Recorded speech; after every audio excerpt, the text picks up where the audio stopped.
Hello friends, आज हम लोग डिस्कस करने जा रहे हैं इस लीगल डिस्कशन के प्लेटफॉर्म पर एक बहुत ही संवेदनशील मुद्दा। हाल ही में सुप्रीम कोर्ट में जस्टिस बिश्नोई और जस्टिस महेश्वरी की बेंच ने एक ऑर्डर पारित किया, जिस ऑर्डर में कहा गया कि इलाहाबाद हाई कोर्ट में जो एफआईआर क्वॉशिंग के लिए एक लोक गायिका ने जो पिटीशन फाइल की और उस लोक गायिका का नाम था नेहा सिंह राठौर, वो ऐसी की ऐसी रहेगी।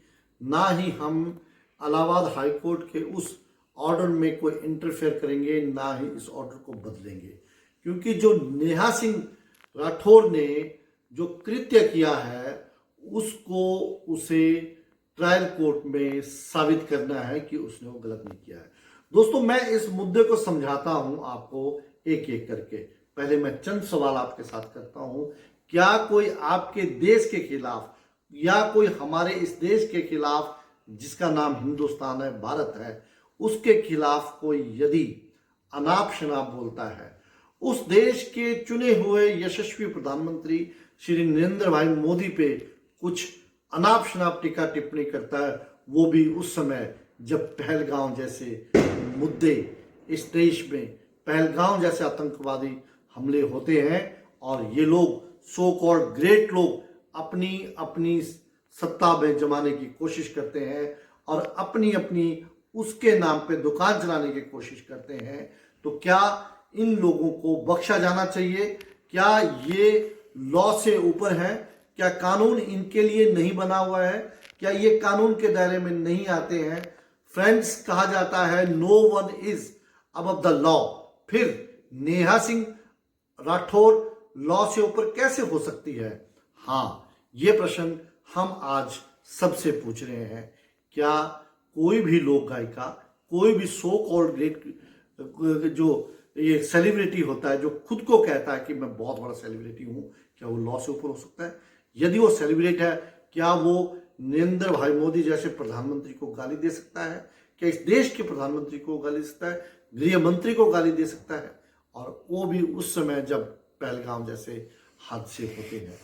यदि आपके इस देश के प्रति कोई आतंकवादी हमला होता है तो सब लोग इकट्ठा होते हैं, परंतु ये लोग, नेहा सिंह जैसे लोग हैं, राठौर जैसे लोग हैं, वो जो है वो इकट्ठे नहीं होते हैं, वो देश के खिलाफ कुछ ना कुछ बोलते हैं। तभी आता है एक देशभक्त अभय सिंह, कवि अभय सिंह, जो लखनऊ के रहने वाले हैं और उत्तर प्रदेश के हैं, और एक कंप्लेंट फाइल करते हैं कि एक लोक गायिका है जिसका नाम है नेहा सिंह राठौर, वो जो है इस देश को बांटने का काम कर दिया, कटने का काम कर दिया, अनाप शनाप इस देश के प्रति हो रही है ट्वीट के माध्यम से। तो कृपया करके मैं इसके खिलाफ एक कंप्लेंट लिख रहा हूं और इस थाने में इनकी आपकी जिम्मेवारी बनती है कि ऐसे लोगों को तुरंत लॉ के तहत जो पकड़िए और इनके खिलाफ एक इन्वेस्टिगेशन कीजिए। परंतु जब इन्वेस्टिगेशन करने का दौर आता है, जो समय आता है, तो उस केस में नेहा सिंह राठौर जो है वो इलाहाबाद हाई कोर्ट उस एफआईआर को निरस्त करने के लिए चली जाती है। एफआईआर क्वाश नहीं करता है इलाहाबाद हाई कोर्ट और कहता है कि आपने जो रवैया अपनाया है, जो आप अनाप शनाप बोल रहे हैं, उसके लिए आपको ट्रायल फेस करना है। यदि आप सही है तो आप ट्रायल कोर्ट में जाइए, अपना डिफेंस रखिए। फिर नेहा सिंह राठौर वहीं नहीं रुकती है, वो देश के बहुत बड़े वकील जो लाखों और करोड़ों में फीस लेते हैं, उनके साथ वो उस एफआईआर को क्वेश्चनिंग कराने के लिए सुप्रीम कोर्ट पहुंच जाती है।